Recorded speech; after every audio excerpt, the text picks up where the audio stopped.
Ay. All right. All right, we all get the homework assignment done? Easy? What was the homework assignment? The 7-segment thing? Yeah. All right. Class is this, 325? All right, so 7-segment takes in an array of inputs, A, B, C, D, E, F, and G. And if you think about the, and you could have done this in any order you wanted to, but the official order is the top bar is A, right is B, bottom right is C, bottom is D, left bottom is E, upper left is F, and then G is in the middle. Officially. You could have your own 7-segment control dealio if you wanted to. That's not a big deal. Okay. So, you're going to read in this array. Bucket 0 of the array is going to be whatever the A is. Bucket 1 of the array is going to be whatever the B is, so on and so forth. Okay.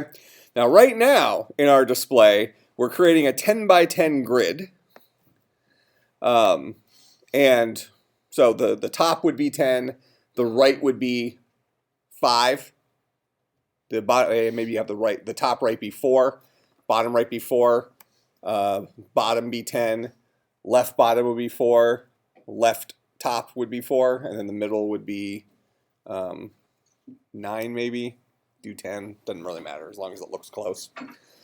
All right. So we have our variables filled up. Here's the array where we're filling it up with a bunch of spaces.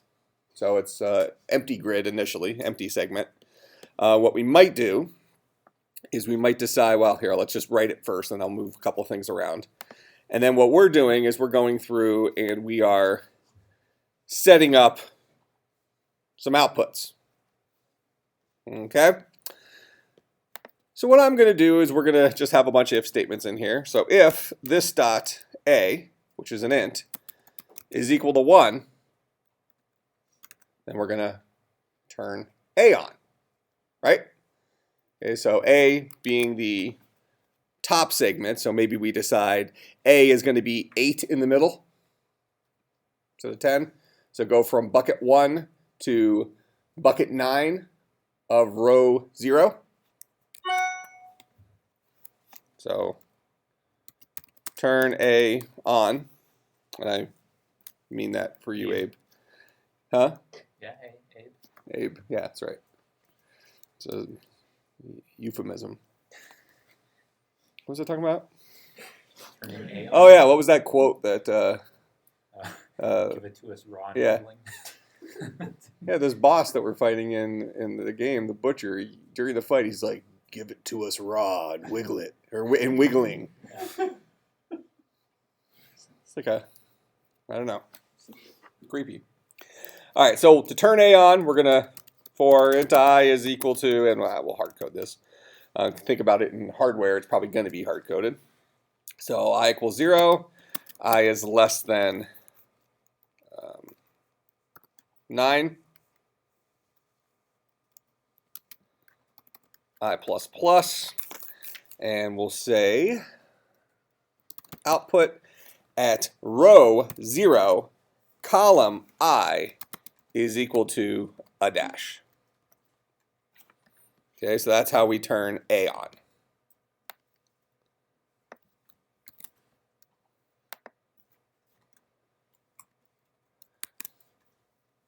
G and D are the exact same thing as A, but with different rows. Make sense?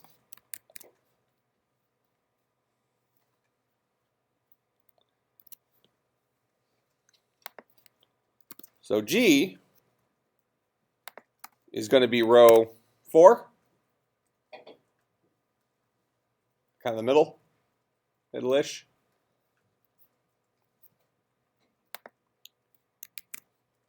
And then D is going to be row 9.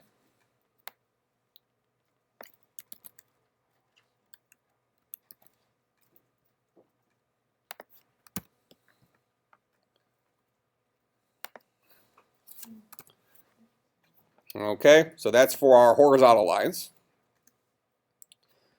Then our vertical lines, F, E, B, C. So B is upper right.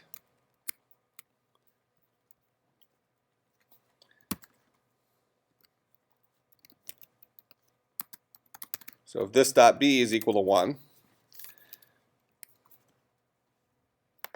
fix my comments, turn G on, turn D on. This would be turn B on. So B is going to be the upper right, this guy here. So that's going to be column 9, row 1, 2, 3, 4. Something like that.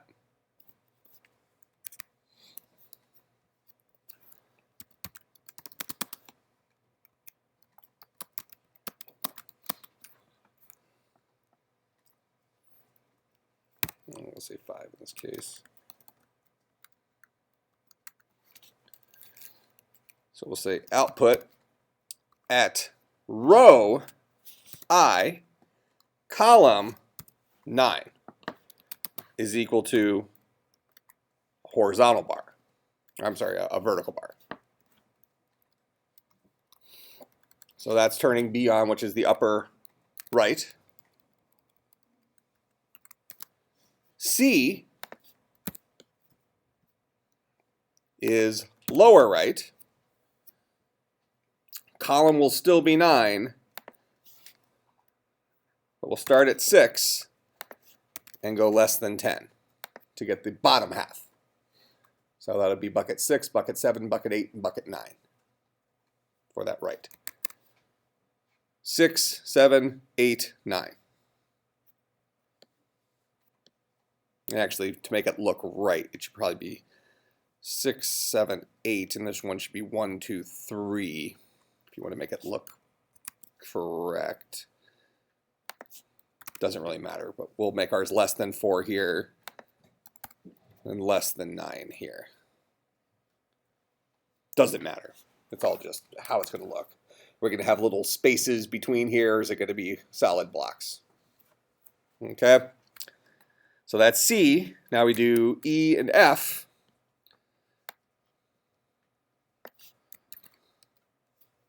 Actually, let's just grab B and C, because these are the exact same as E and F, except we're looking at column 0.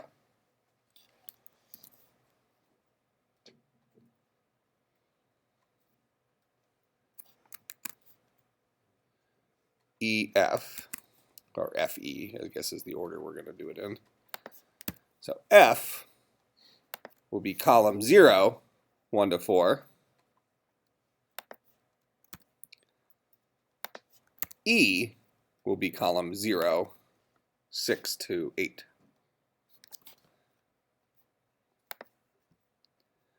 All right, and then this is when we filled in everything, so we'll take that out.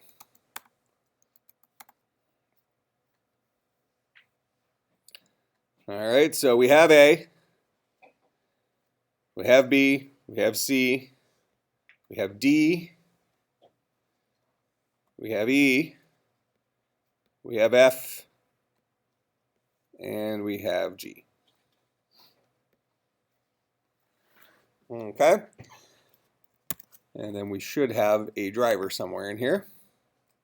Is it logic or is it test? Test. So right now this should show us the 8, which is what it did before, but now we're doing it differently. Okay, so there's our 8. Looks legit enough. What should a 2 be? 2 is 1, 1, 0, 1. 1, 1, 0, 1. Let's just do it like that. 1, 1, 0, 1. 1, 0, 1. All right, so this should be a 2. Sick.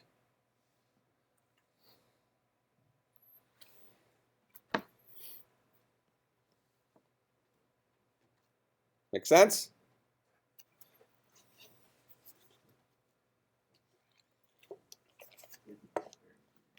What's up? You always do it a weird way. Okay, now what we might want to do is build into this the ability to display numbers in different ways. Say this again? So like counting up? Possibly counting up. Okay? But, so what's a 0? 0 is the same as an 8, but without the G, right? So 0 would be all ones with a 0 at the end. Make sense? Okay. So what if we wanted to have our 7 segment, instead of taking in this array, what if we wanted it to take in a number?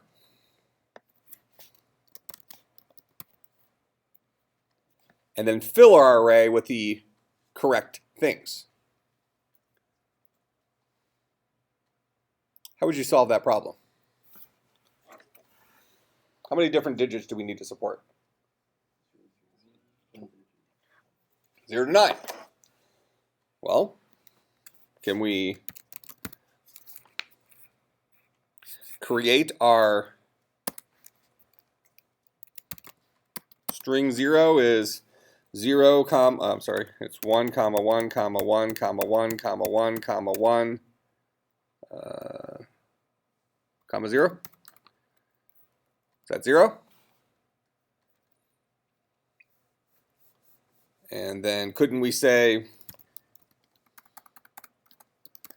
int array inputs is equal to 0 dot split on a comma?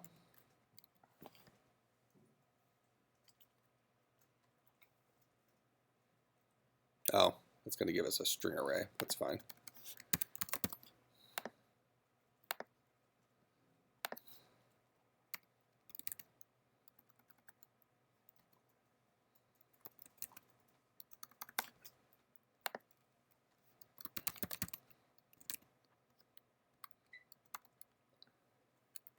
Just parse the integer out of that.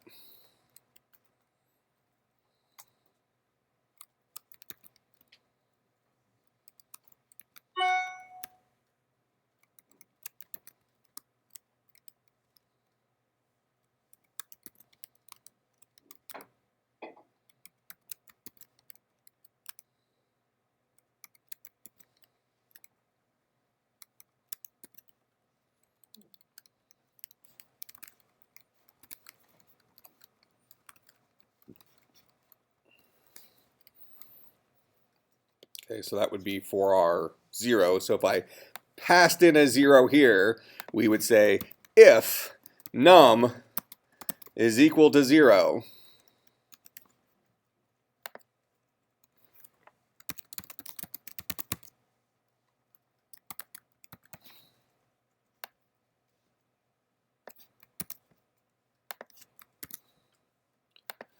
we might say current is 0. And then this guy would be current instead of 0. So we'll have a string that's going to hold whichever string is appropriate for the number they passed in. So if they passed in a 0, we'll set current equal to the string representation of 0, then split it on commas, giving us our correct variables. Okay. Would it be better there to instead do like an array of arrays and then have them pass in have the user pass in just a single integer that matches up to whatever bucket in the array? Possibly. Or you have an array of strings. You can certainly do that. With an array of Yeah, I'm not sure it's better or worse since we're having for this type of thing, because we're implementing something that is ultimately implemented in hardware. Hard coding isn't a problem because that's the way it's going to actually be done in real life. So we'll just do this for 0 here real quick. So now this guy's not taking in an array, he's taking in an integer. So we'll say, go ahead and give me 7 segment for 0. And it'll detect that we meant 0 and display that. What's 7 segment 4-1?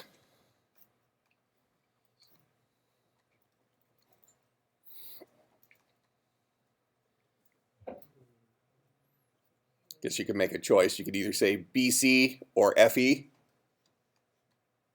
The number 1? BC. Okay, so that's going to be 0, 1, 1, then the rest zeros.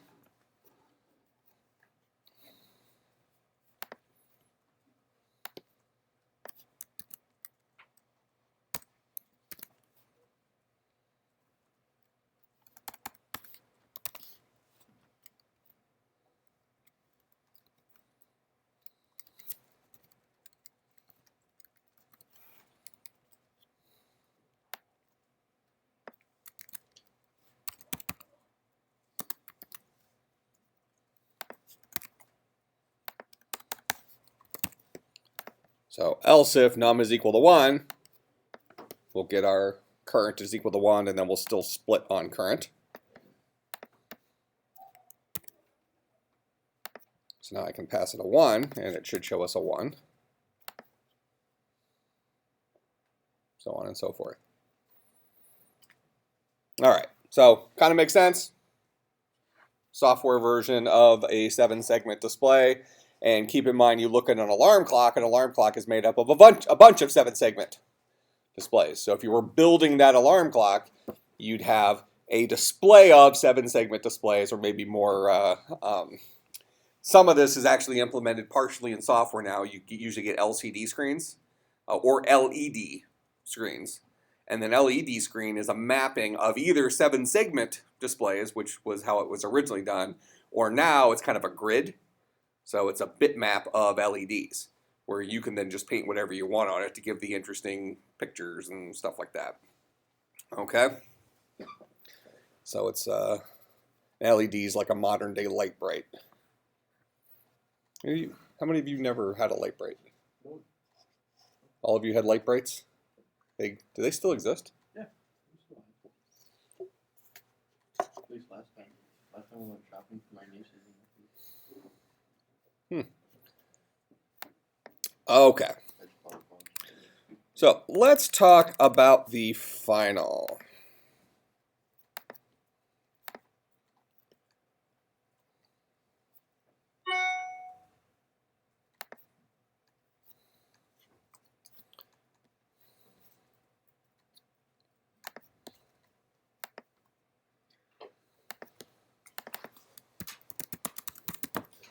Final exam. First of all, it meets on,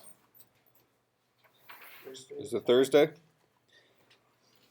Thursday at, I have 1:10. 1:10, is it? 1:10 to 3, does that sound right? So it's going to be Thursday at 1:10 p.m. to 3 p.m. Some of you may be done earlier than 3, but you will have the full time period to take it if you would like. I'll probably design the exam to be about 10 questions.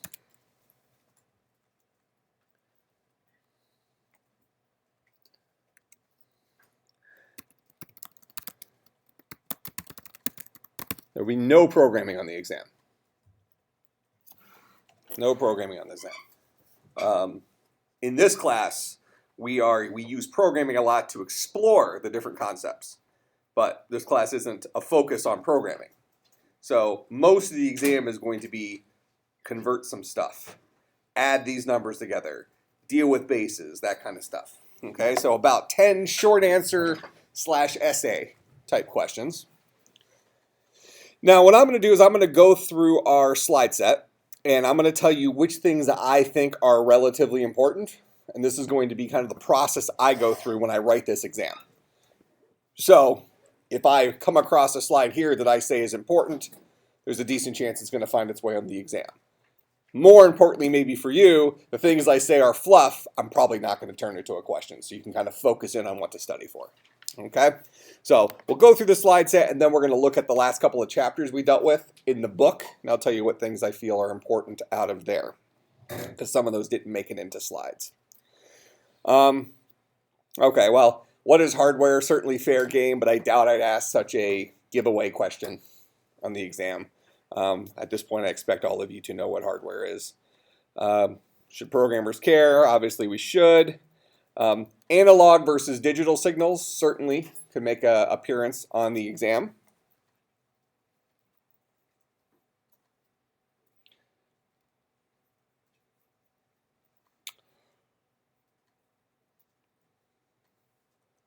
Okay, so kind of the idea of why we might have an analog versus a digital signal. I could ask questions dealing with since analog has infinite precision, we might use analog for reading very precise measurements. Okay, but storing precise measurements needs to be done with digital because we don't have infinite precision in our computers. So kind of the human desire might be, let's get as accurate as we can from a reading perspective.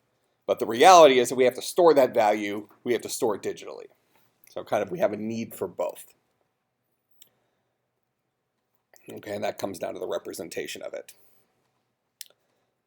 Concept of a binary system being on or off, zeros or ones, I doubt I'd go down to that level.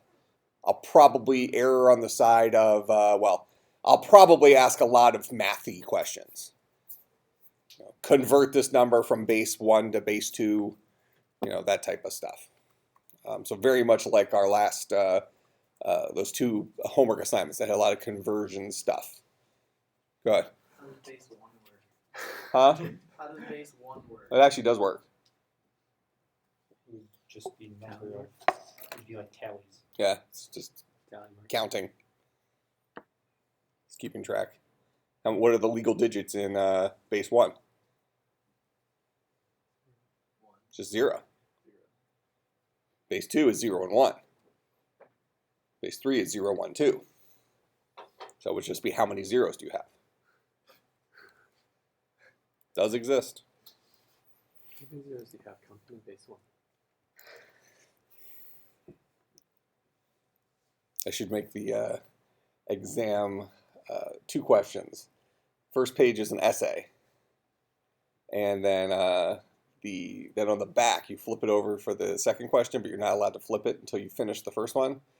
Second question is convert the entirety of your essay question into binary representation of Unicode. I'm pretty sure. It's like 111110. You might get called Satan again. I did. That happened last year. Even more so than the last time. Wouldn't that be funny? Like, do you know how many ones and zeros I had on my test? 6,300.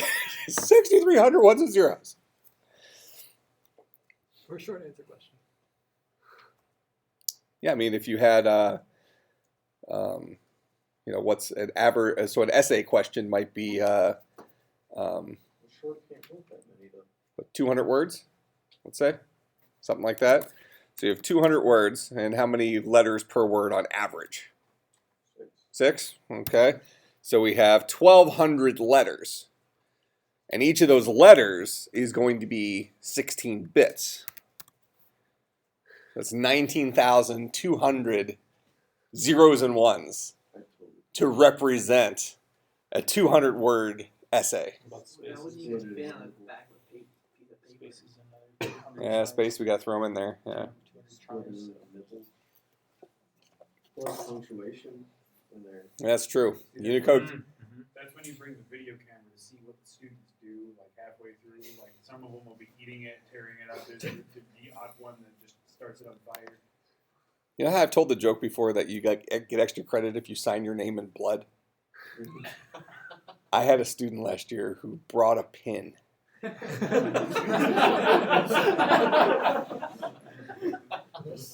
Punctured their thumb and signed their name in blood.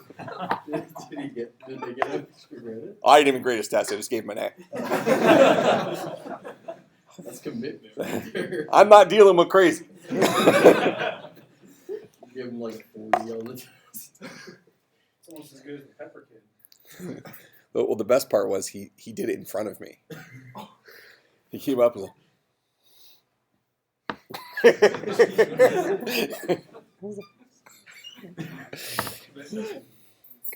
gotta bring like the full deal, like a little grill, everything, a little jar for it. Just Get a put paint the well and fill it with blood and then use it. yeah, just do it right all I've right been for you. cultivating this for the last 4 weeks. All right, types of digital signals, I'd say not that important. Don't worry The idea about of pulses and rising edges and stuff like that. More of these things exist if you are actually doing engineering type stuff and dealing with digital signals might be interesting to you. But from our perspective, we're looking at architecture as it relates to computer science. Not really important. So I can almost guarantee nothing with this will make the test. Same thing with pulse waveforms. The idea of non-periodic versus periodic.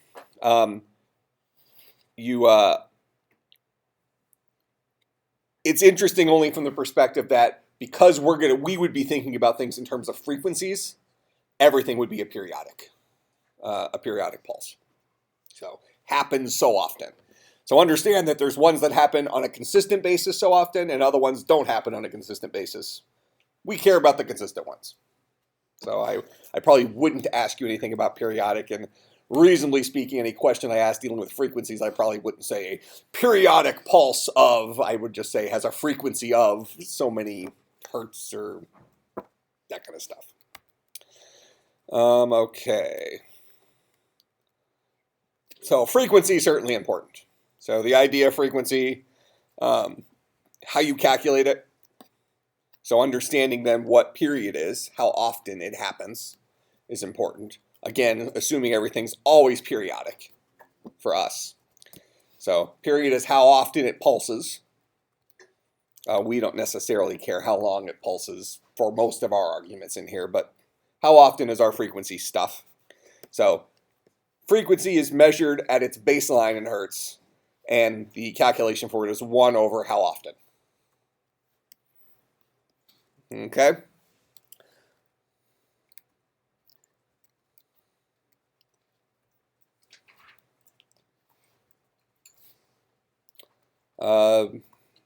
Duty cycle, not important.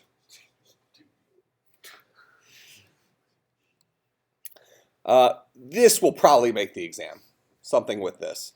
Converting between millihertz to gigahertz or something like that could be a fair game.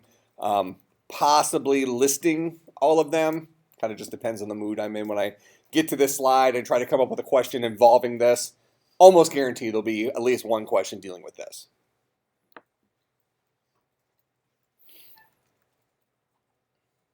So I'll leave the slides up for a second so that when you're going through the videos, you'll see it long enough you can stop it and review the slide that way.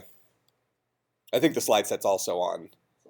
It's online. It should be always updated, but regardless, it'll. Unless a student decides to edit It's set to non-edit now. it. That was. There's a will, there's a way. And we made it. We had him. I guess it is supported by iCloud, so I was trying there for a little while. there's a legitimate chance he's right. But I've done what I can. At least you're not Sony. So you're giving me hope now. What's the deal with Sony? Sony lost like 100 terabytes worth of data. Oh. Someone like hacked in, stole a whole bunch of movies. Oh, really? Nice. Social Security. 100 terabytes. 100. A place that does streaming video. Yeah. They would just have a server farm with It's a not that much storage area network. SAN. How long were you in this? Okay, so I really like bases and conversions and stuff like that. If you didn't notice, shut up.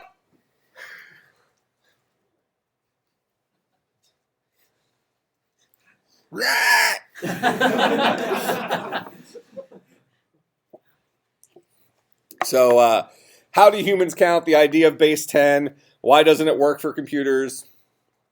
I would expect there would be several questions on there dealing with bases in one form or another. So converting numbers between our standard bases, decimal, octal, binary, and hexadecimal, but be prepared to deal with any base between base 2 and base 36. Do you convert bases? Okay. Well, let's do this. write that question down so you don't forget it. Let me finish the slide set, then I'll come back and, if you want to cover something, you can cover it. That way you make sure you get through everything. I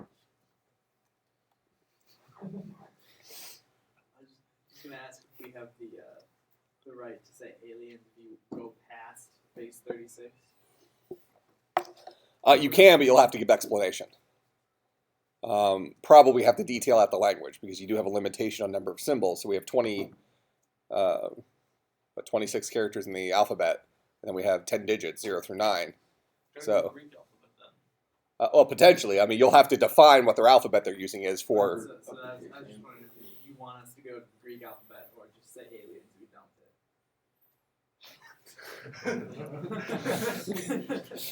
it. Just say aliens and be done with it.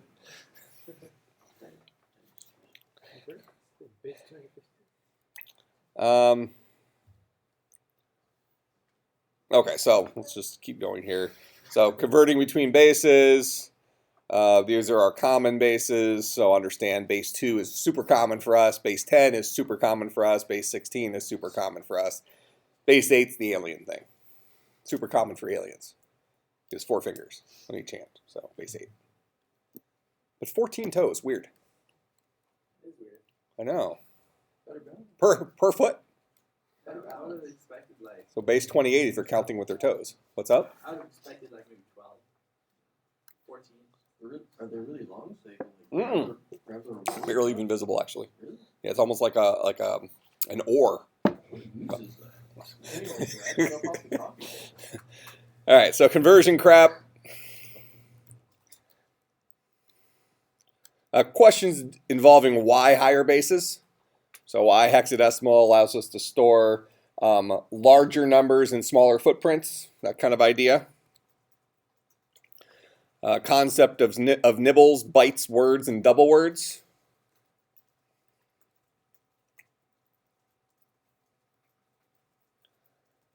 Binary representation of analog values. So whenever we have something, and we talked about this a little bit ago, something that has an arbitrary level of precision, but we need to store it digitally, we're going to have a number of bits to store it in, and that's going to give us a limitation on what each step is.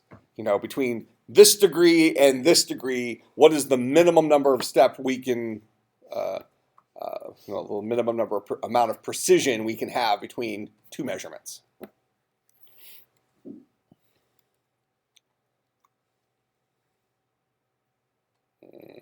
None unimportant for what we're doing. Okay, so for example, if you have 400 pounds of stuff that you're measuring at whatever, let's just call this an arbitrary amount of precision, 400 pounds, but we only have 1,023 binary increments. So that's the maximum number we can store. That means that each increment is going to be 0.391 pounds per binary increment. So we would go from 0 to 0.391 to 782? No numbers in between. So that's our limit on precision. Same example here again.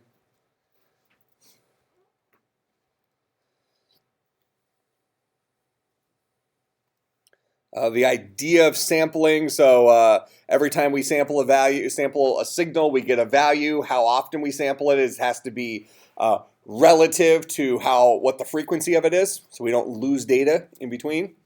So if something happens 1,000,000 times a second and we sample it every 20 minutes, you lost some data. This is kind of what happened. I could see a question on this, but I wouldn't say it's highly probable on something directly related to this. More on the idea of sampling.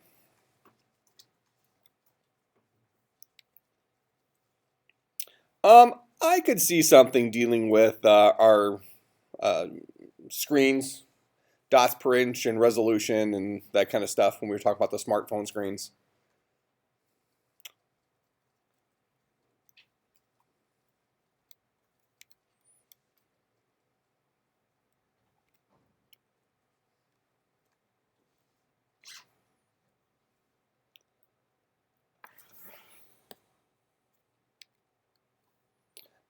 Math.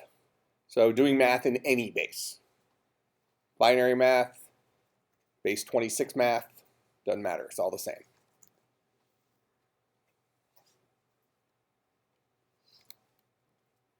BCDs, binary coded decimal, definitely could be represented.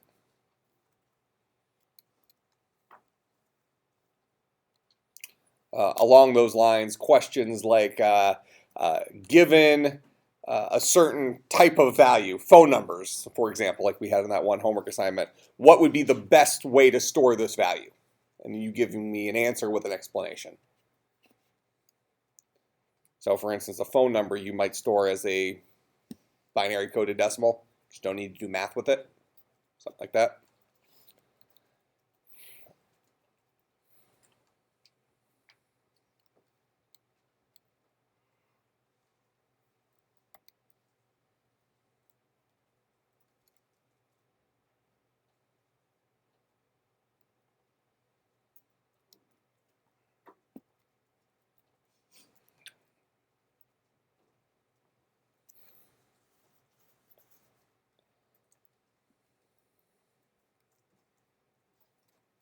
I guess gray codes are going to be, we have the rotating shaft. We certainly can't omit that from an exam.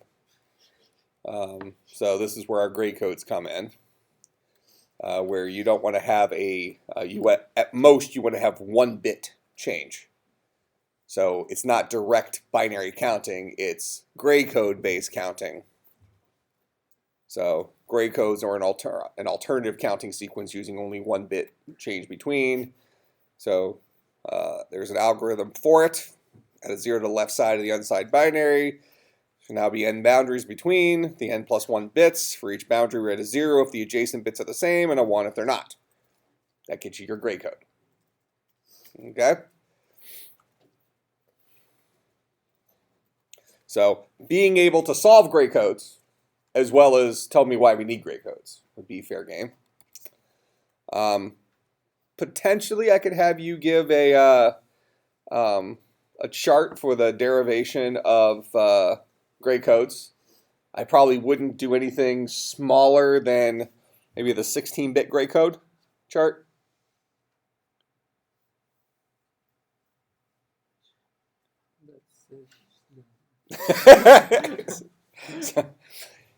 So just determining how much you guys are paying attention, because this is the 4-bit gray code chart.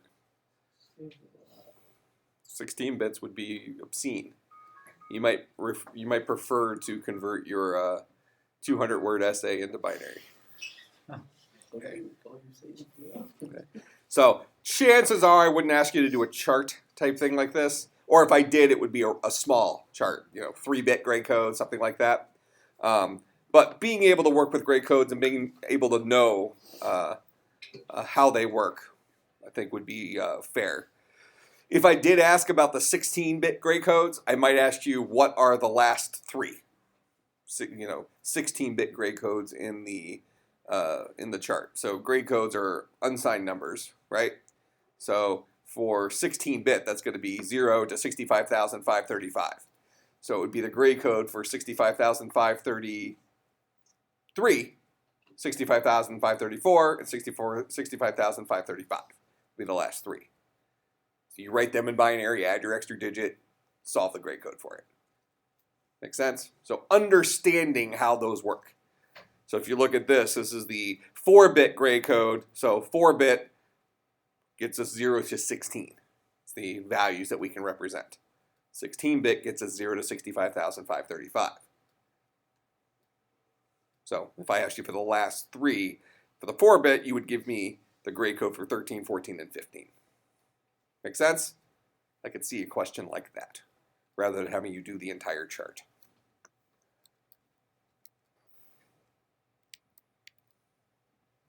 That homework assignment, the first one that we had all those questions on, that would be a good thing to look at. I could see several questions being very similar to the questions we asked on that homework assignment.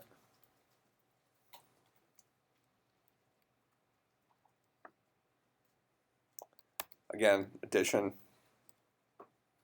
being able to add numbers into any base.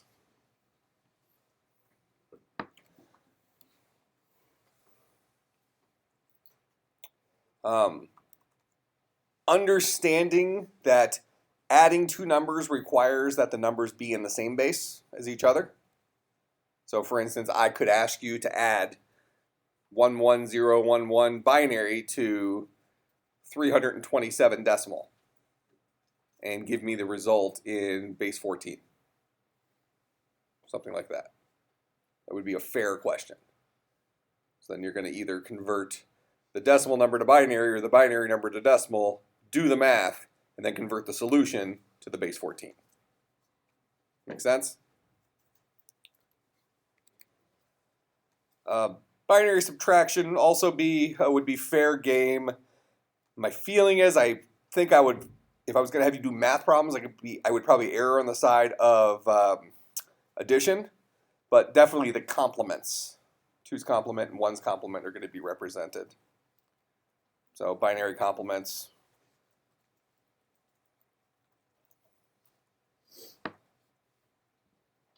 So 1's complement, flip all the bits. 2's complement, flip all the bits, add a 1.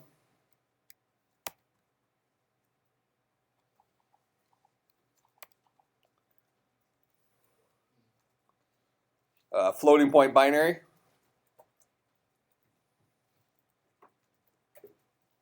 So how do we represent a floating point numbers in binary? So notice that this is the 1's place. This is a negative 1's place. This is the negative 2's place. So on and so forth. IEEE standard, I can see that being on there. I don't know if I'd actually have you do anything with it. So this is more of the understanding of how sign numbers are represented, or I'm sorry, how decimal numbers are represented.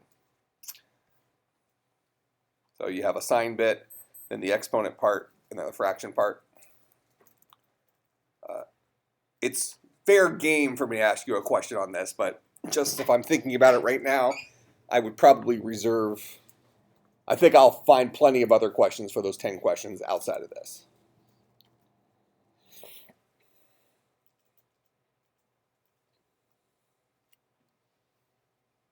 Those are good questions, though. I'm 50-50. 50-50 on that one.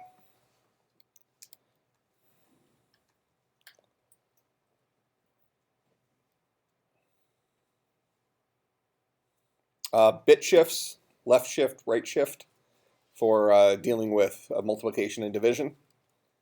Certainly fair game.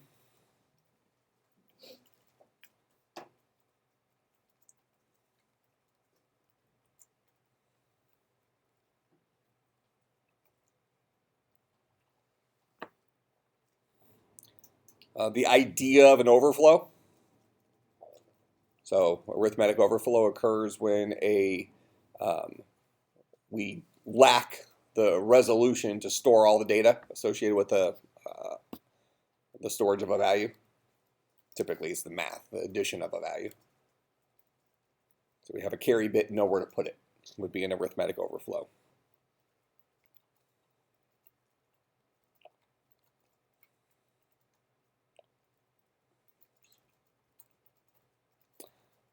Then we get into logic gates, understanding what the gates are, understanding what the gates look like.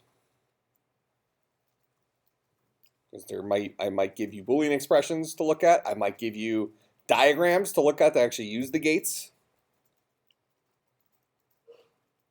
So and, or, ors, and nots.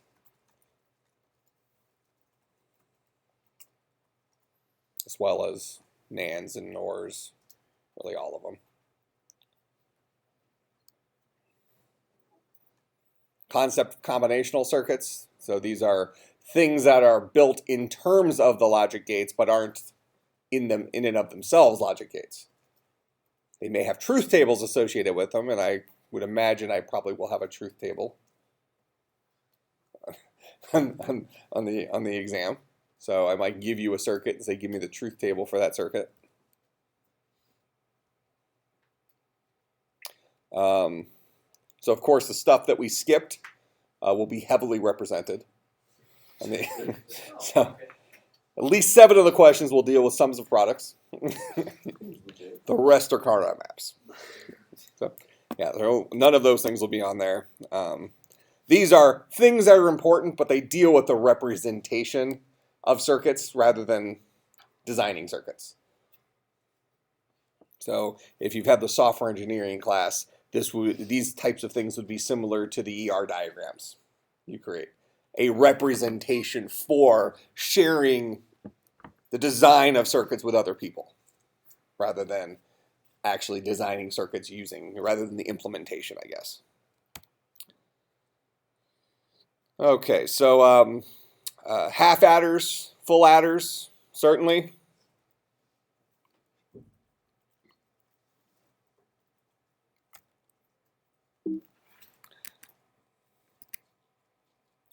Let me.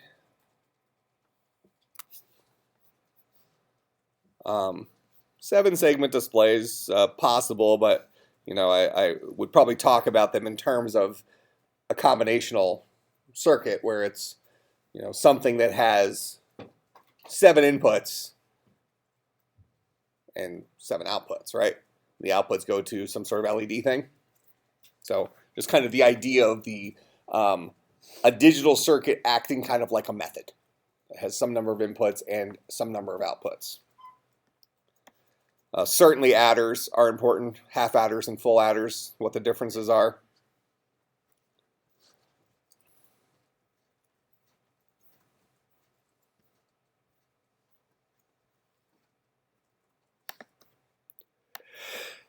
Let's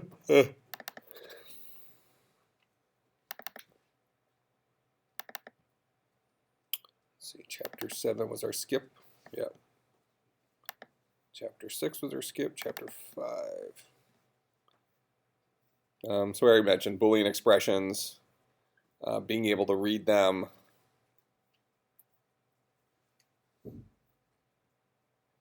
Creating truth tables if I give you a combinational circuit.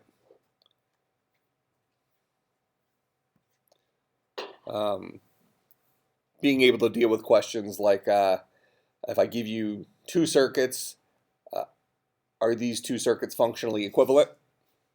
Given the same inputs, do they have the same outputs? Stuff like that.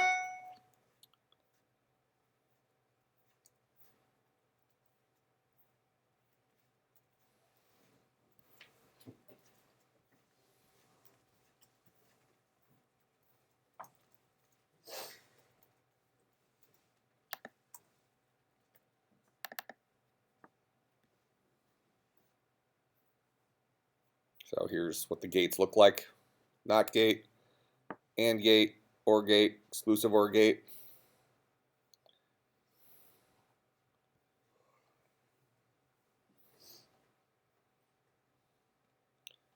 Section on truth tables.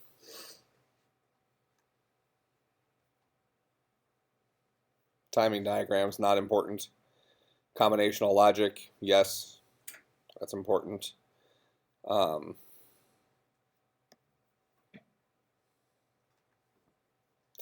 I could see maybe putting a diagram similar to this on there, and then asking you to give me all of the scenarios where the alarm goes off, something like that.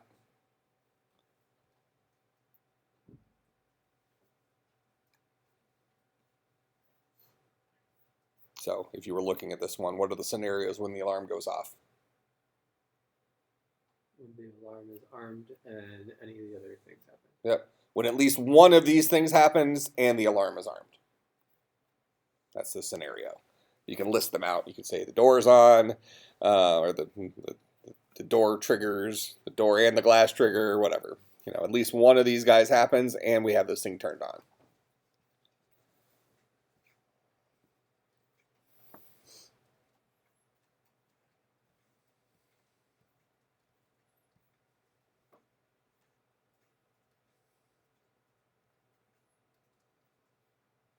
And I really would make sure you can read diagrams like this.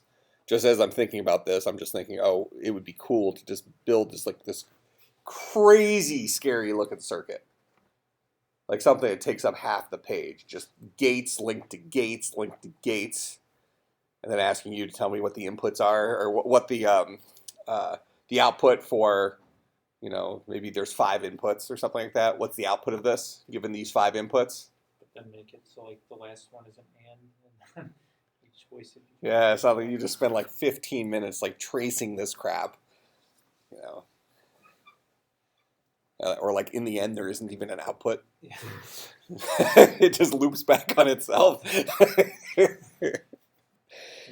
recursive logic. This does not have an output.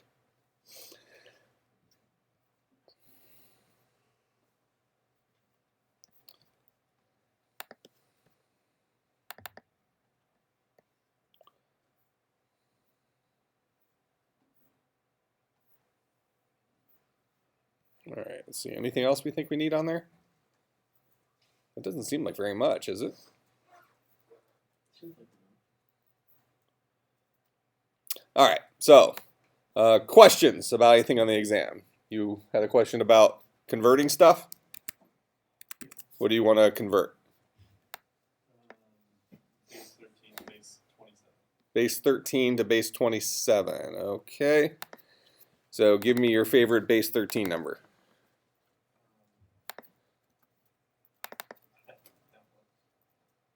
You don't have it. Well, what are the legal digits in base 13?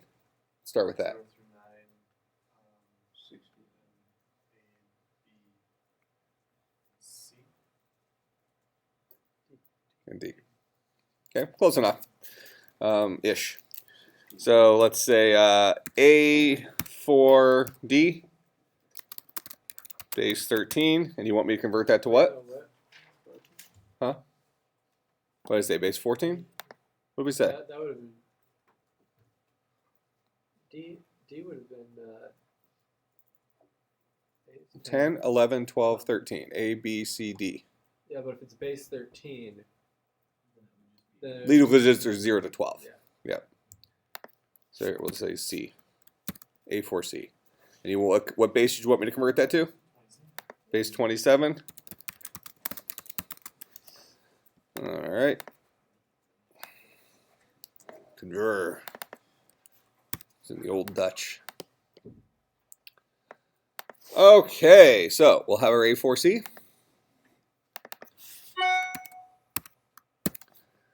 Okay, convert this to base 27. What do we need to do first?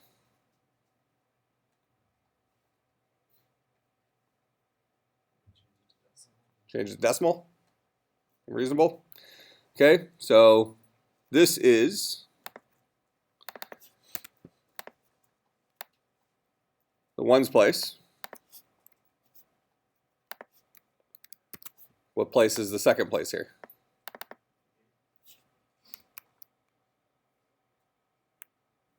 Thirteen's place.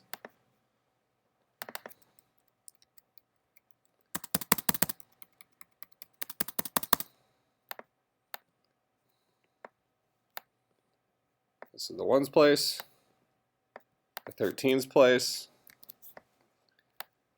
And this guy is the 169th place.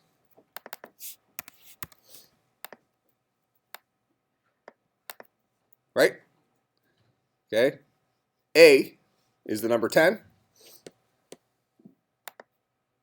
So this is going to be 10 times 169 plus 4 times 13 plus 13 times 1. 1690 plus 52, right? 13 times 2 is 26, times 2 is 52, plus 13.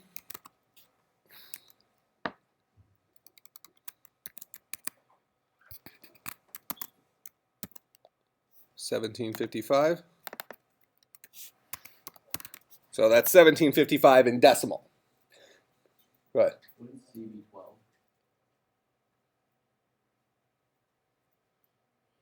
A is 10, B is 11, C is 12, yeah. 1754. Right? All right, so we have 1754. Now we need to convert 1754 from decimal into base 27. How do we do that? Well, we divide it by 27 over and over again until we get the right result. So that guy is going to look like this. I immediately regret this decision.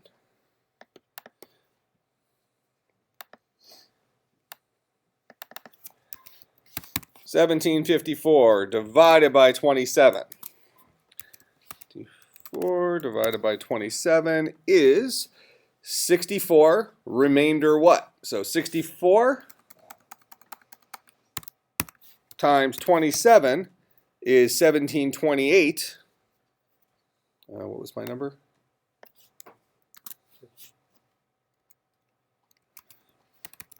So remainder 26. So that's 64. Remainder 26. 64 divided by 27 is 2.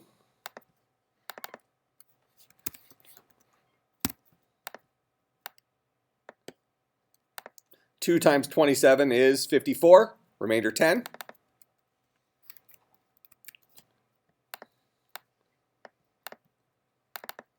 Two divided by 27. How many times does 27 go into 2? 0 times, remainder 2. Read this from bottom up. So we have 2A, and what letter is 26? So it's the 16th letter of the alphabet, right? A, B, C, D, E, F, G, H, I, J, K, L, M, N, O, P. All right? 2AP. So A4C in base 13 is 2AP in base 27. So this was an example of going from a base to decimal and then from decimal to a base over here. Make sense?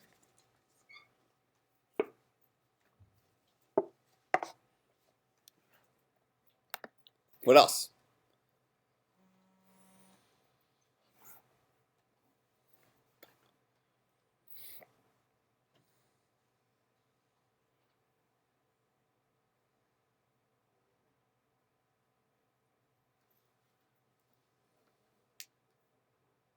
Going once? Good.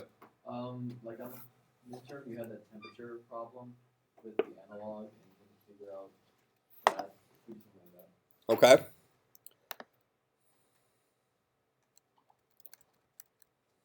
That's going to be the one that deals with the different steps.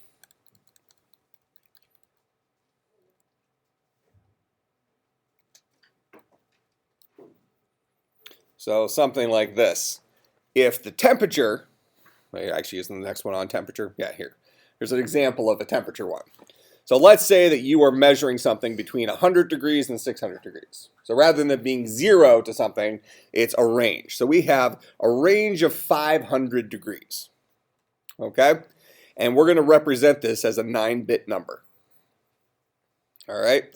So the total number of increments is going to be 2 to the 9th minus 1. Okay?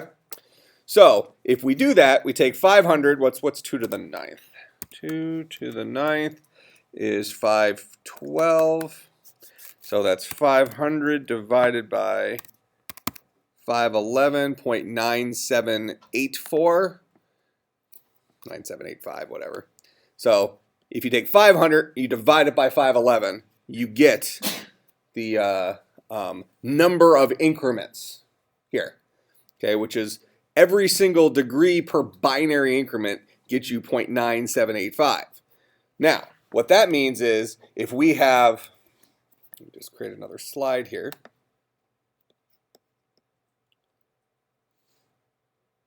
Keeping in mind that a 0, so 9 zeros is 100 degrees, since that's our base value.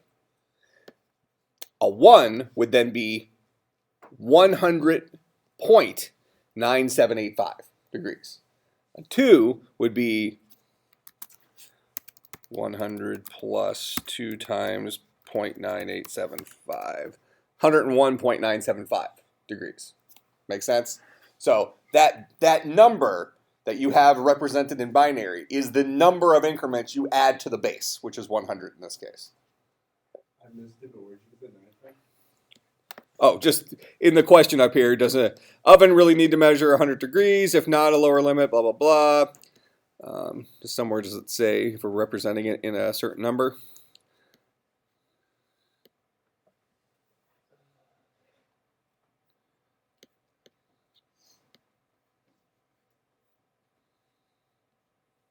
Well, maximum number we need to be able to represent is 600. So in order to represent 600 degrees as a maximum number, how many bits do we need? Doesn't your maximum need to be? Wait, never mind. You're asking the right question. Actually, only need 500. Because 600 minus 100 is 500. So we actually only need to represent 500 increments to be able to get that range. That's why we used 2 to the 9th for a 9-bit number. Okay, 9-bit number will hold 512. Make sense?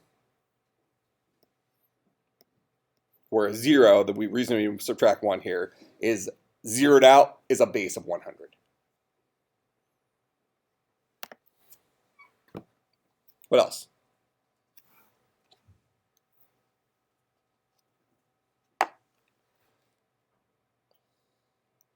Going once.